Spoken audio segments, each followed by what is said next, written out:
kita dah pun sampai dekat Menara Merdeka 118. Tapi sebelum tu aku nak pergi tandas weh. Kau nak pergi tandas? Ha. Okey, tak apa. Aku tahu jalan. Kau tahu jalan? Apa baru pun kau dah hafal jalan Bro, OU, SP, semua mall aku dah tapau. Main sini, aku tunjuk kau. Okey. Bukan bantu. Ingat mantu ni.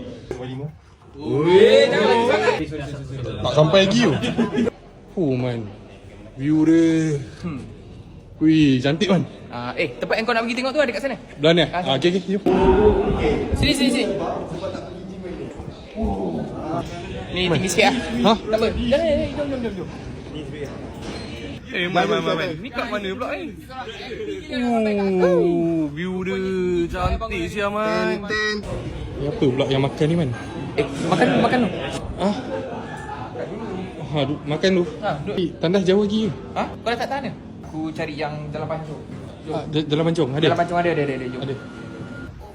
Ni Look 118 ni. Man, jauh lagi ke tandas? Man, apa daripada atas sana sampai ke Stadium Merdeka ni man? Dekat kan?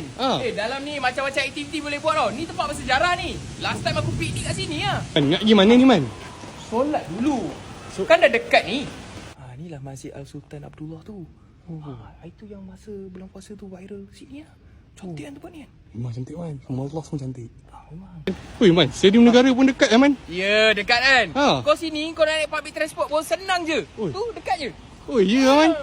118 Mall ni tak lama lagi akan buka tau. Aku dah plan dah daripada Park Hyatt turun pergi stadium, lepas tu kita jogging. Lepas jogging kita masuk mall ni. Boleh lepak museum? Ya. Jom.